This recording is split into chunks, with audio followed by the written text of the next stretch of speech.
Welcome. Hey, YouTube. Welcome, everybody. I'm Frank, I'm Chrissy. and this is the first episode ever of the Chrissy and Frank Files. Thank you so much for joining us tonight. We're really excited to be doing this. A little bit about the show and what we're going to be doing here. This is going to be a once a week Chicago paranormal-based news show, also op-ed, also other paranormal stuff going on throughout the rest of the nation, but we're trying to make this as Chicago-centric as possible. So we're going to be doing that once a week, day and time to be announced still because we're still kind of figuring all this out. And then as the weather gets better, as we start to do investigations and more public events, we'll start to do more shows with the investigations that we do. So that'll be the other part of this YouTube channel as well. But first and foremost, we're making this kind of a local paranormal news op-ed kind of show. So we're really excited to be doing this. And yeah, welcome to our first ever show. We're just going to do a real quick bio about us real quick. Chris, you want to start? Yes. I first started doing this paranormal thing when I was 10 years old. I was awoken by a lady kind of doing the laundry. Kind of a short story. It turned out to be my grandpa's mother. And then years later down the road, I found out I was sensitive. So I feel ghosts, I see ghosts, I hear ghosts. So they kind of follow me. They follow me at Mariano's, things right on the shelves. My life was very interesting. Do they ever go shopping with you though? Maybe. Yeah, I guess. So a little bit about me. Growing up, I was always into ghosts, Bigfoot, UFOs, etc. I never found the proof that satisfied me to make me actually believe there was such a thing. So by the time I was a teenager and still no proof yet, I became quite disenchanted with the whole paranormal thing. I quickly, fell out of love with it. In 2003, 2004, we remodeled the basement of our home, the very basement that we were broadcasting in. And ever since then, we've had activity. Long story short, we ended up awakening some spirits, and the house has been active ever since. I quickly became a believer. There were a series of events where, to this day, I cannot explain. Some of the coolest ghost stories I can tell you have happened in this very basement. So ever since then, I became huge into the paranormal again. We're part of Midnight Paranormal Society, based out in the northwest side of Chicago. We've had the group for going on 6 years now, believe it or not. It's a big interest of ours, and we did radio a few years ago with the group, and it didn't work out. The place closed down, and everybody has different schedules, so we're attempting to kind of do our own little side gig as well with this. But with that being said, the very first thing we're going to be talking about tonight is Momo. And it's like, you must have been living under a rock if you've not heard of Momo at this point. Yes, right? It's all over the place. To the point where we're getting kind of sick of it. Yeah. So, what's going on with Momo? Well, it seems that what I want to say is first is a short little disclaimer. Momo is not a spirit. It's not an entity. It's not even a hoax, I would say. It's a statue. Where? In Japan. In Japan. A very creepy statue. A very creepy statue. It's supposed to be a bird. Yeah, interesting bird, but to each his or her own. Yes. And to make it even more creepy, this is a real statue, but it no longer exists. I guess the sculptor, or sculptor, when they designed it, it began to fall apart a couple years later. So, not creepy at all. Yeah, so if you think She's creepy right now. Can you imagine her, like, falling apart? Crumbling? Oh, my God. No. So, even though the picture is flooding the internet right now, rest assured, the actual Momo bird thing is, like, gone right now. Yes. So, it's completely gone. The image will live on, online forever and ever, but at least the actual thing is gone. Again, no offense to the sculpture, but, boy. So, Yes. anyways, more about Momo. Where did it start exactly? So basically, this whole thing started. We've been researching all week about this because every time we turn around, there have been these Momo challenge reports as far back as last year. Yes. And essentially, this Momo challenge is you see this creepy bird chick thing, and she'll appear to you on social media or messaging apps like WhatsApp, Facebook, etc. And it will ask if you want to play the Momo challenge, which, long story short, will lead you to do all these things that will inevitably have you harm yourself and make you commit suicide. That is the end of the Momo challenge. And of course, if you tell anybody, Momo's going to kill you and your friends and your family and everybody else, so you can't tell anybody about Momo. And to us adults, we can laugh it off, because we know it's goofy, we know it's not real. But the problem is, even though Momo is not a ghost, it certainly isn't. Whoever these computer hacker people are, they're targeting young kids. Right. And when we mean young kids, I mean, most kids nowadays have smartphones and iPads, and they're as young as like 5, 6, 7 years old. So when you see that contacting you on WhatsApp or Facebook, you're not going to realize, it's a hoax. Right. And fortunately, that's why these hackers, I'm just going to say they're hackers, are targeting, young kids. Right. Because young kids won't realize, that it's a hoax. Luckily, though, there have been 0 deaths so far, directly linked to the Momo challenge. There were a few deaths last year that people say were linked to it, but the Washington Post, the Atlantic, a lot of papers really investigated, and they found out that the Momo challenge, luckily, was not directly the result of these, individuals killing themselves. They had other issues that, the Momo challenge was kind of like the icing on the cake. Right. For these already, troubled individuals, unfortunately. But no one has died directly as a result of the Momo challenge so far. Right. So with that being said, I think the biggest issue is when you get something like the Momo challenge, it starts out as something so small, so insignificant, and I guess from what we're researching, it started in a small town like halfway across the world. It started with a couple kids.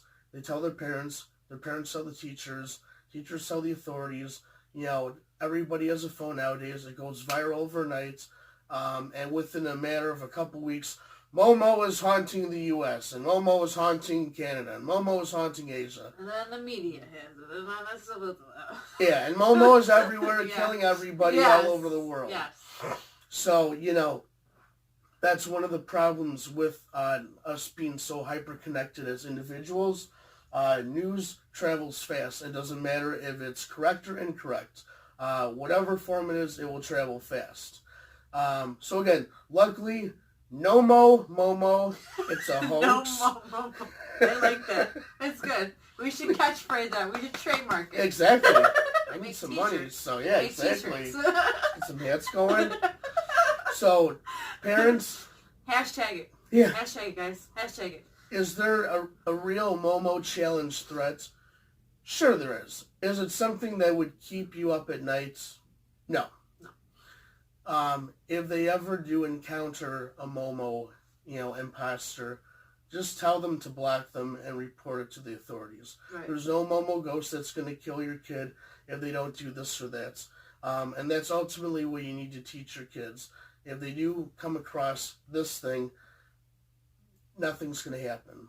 Unfortunately, it's just another hoax that gets a lot of people all stirred up. And, there's even videos nowadays. You can go on YouTube and you can see, I contacted Momo or whatever. And who's to say that they didn't? But we could also just as easily create a Momo account right now on WhatsApp with her picture and pull the same thing. And manipulate it. Yeah, so long story short, nothing to be worried about. But it is something that needs to be addressed because people are talking about it way too much. It's gained more attention than it deserves, which is exactly what the hackers want. They're just trying to cause a bunch of drama. But seriously, we're done. No Momo. Nothing to worry about here, folks. With that being said, we're going to move on to our next story, which is the Mothman. And not just the Mothman, but the Mothman in Chicago? Again? Really? We just had this last year. Really? Yeah. Well, I guess so. So, I guess what's happening is, February 22nd of this year, there was a gentleman who lived in Woodstock, Illinois, and he claimed that when he was driving home, he saw what looked like was another Mothman sighting. This was a winged creature, all furry, 8 to 9 feet tall, huge wingspan, like giant bat wings, glowing eyes, the usual stuff. The poor guy was so freaked out, he did not want to talk about it until the day after, to which his wife said, well, hey, let's check it out. The guy didn't go with.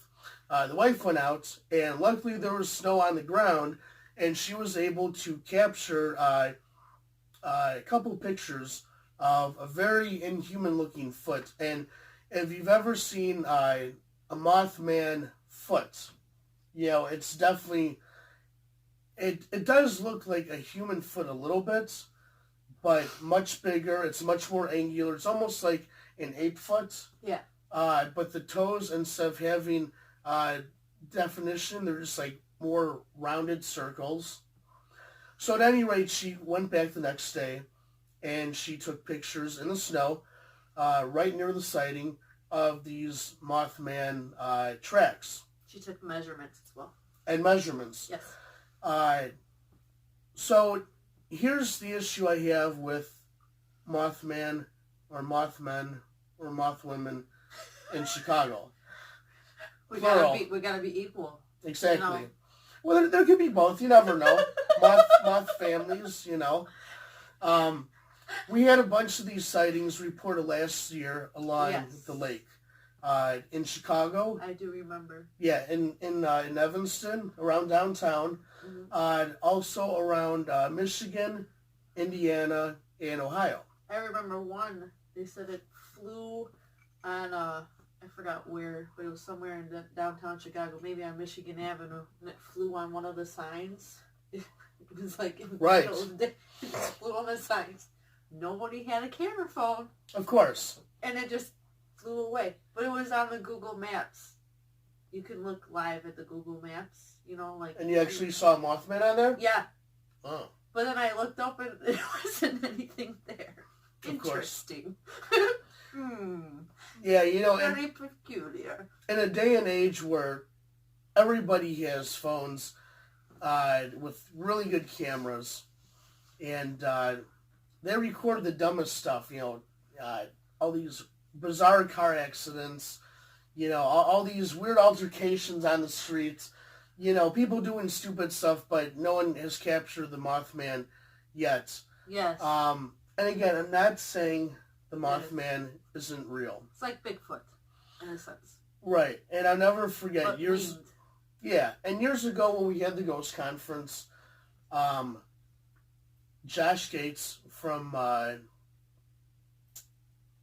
as I'm drawing a blank, but he had the shows where he would go around the world looking for elusive monsters. And sometimes he would find evidence of it, sometimes he wouldn't. But he was the keynote speaker a few years ago, one of our Ghost Conferences, and he made a great point. And he said, just because we don't have any factual evidence of it yet doesn't mean it doesn't exist. And he gave all these examples of species of fish and rodents, etc., that have been around for millions of years, and we just came across it now, and it's just because they're so elusive. Right. You know, my main issue with the Mothman sightings right now is, historically, Mothman has always been a predictor of something very bad that's about to happen. And luckily, following all the Mothman sightings in Chicago, nothing bad happened. Yeah.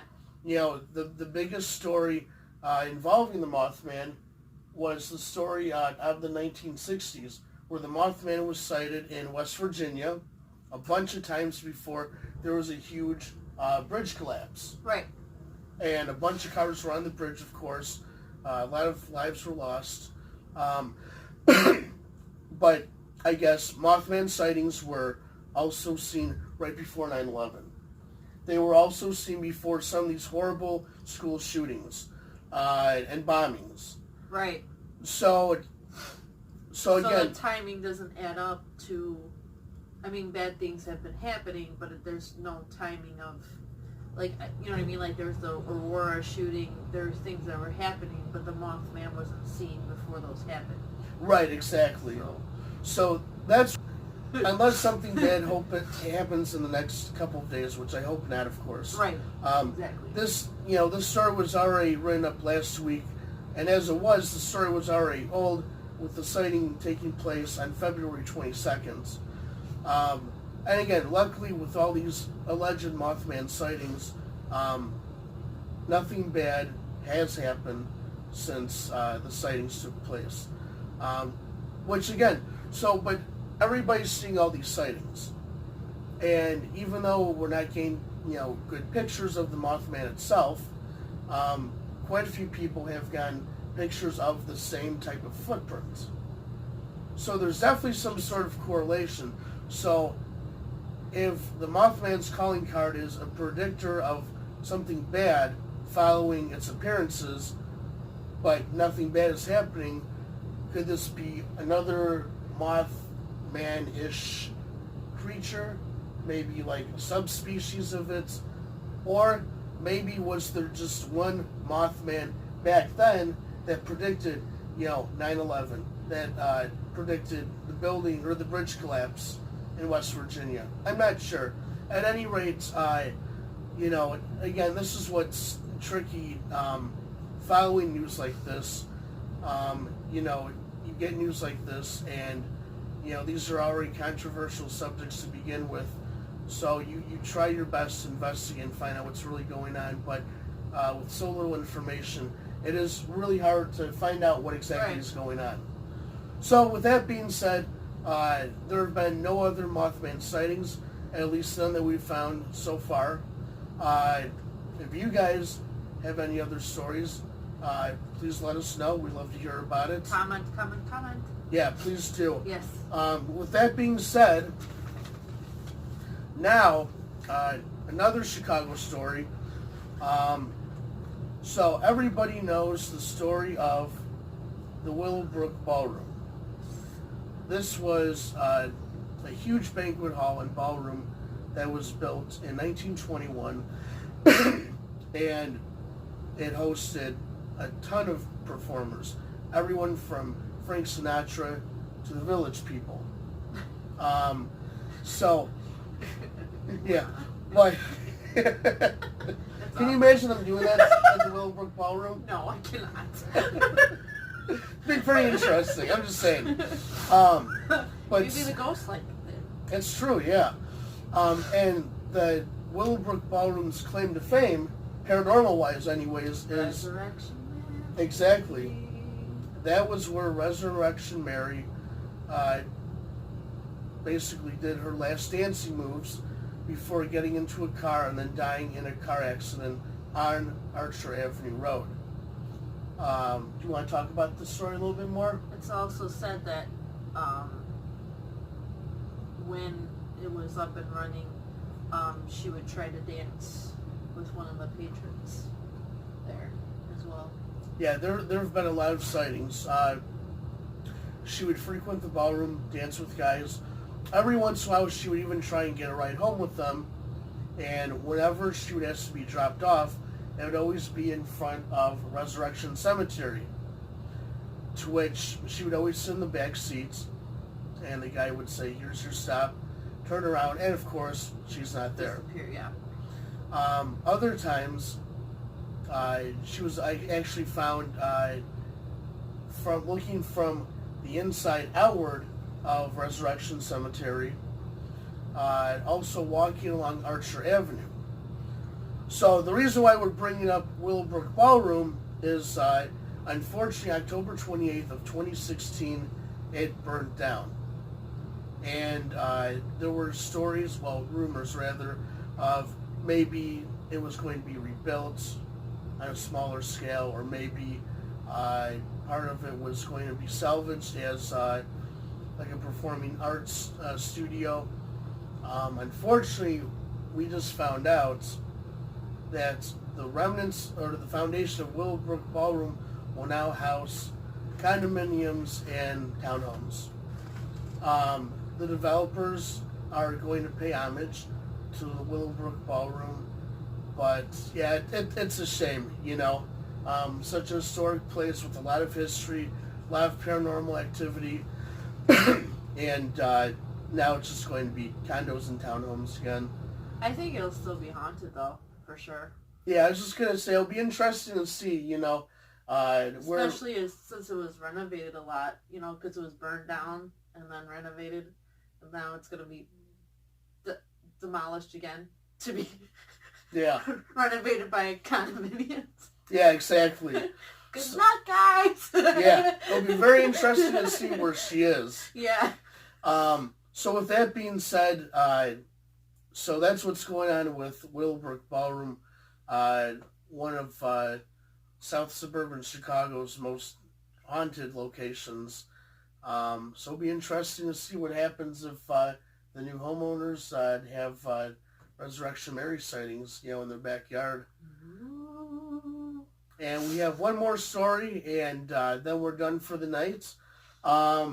So for this year's 10th anniversary Chicago Ghost Conference, I can't believe it's been 10 years already. Wow.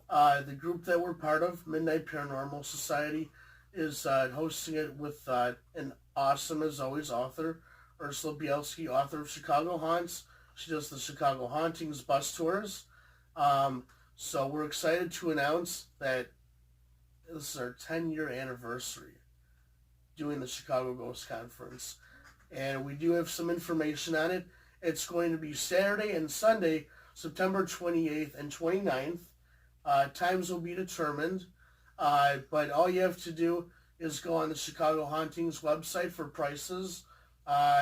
There's a light itinerary up right now. She's always adding more guests, so it's kind of like more of a live itinerary. But it's always a lot of fun. There's a lot of great vendors. Yours truly will be there. The whole group will be there. We'll have our gear out there. And it's cool because this year we're having a focus more on local Chicago haunts and Chicago authors, Chicago paranormal investigation groups. So it'll be really neat. I'm looking forward to it. So am I. So with that being said, this is the end of our very first show. Thank you guys so much for joining us. If you enjoyed the show, please hit subscribe. Please turn on notifications so whenever we get some new stuff up, you'll be the first to see it. Like I said, we're going to be doing this sort of news segment once a week. Day and time is yet to be determined. And once it gets nicer outside, once we start to do ghost hunts, once we start to do road trips, we're going to have a lot more videos as well. So, I'm Frank. I'm Chrissy. And thanks again for joining us for our first ever edition of the Chrissy and Frank Files. Woo! Join us again next week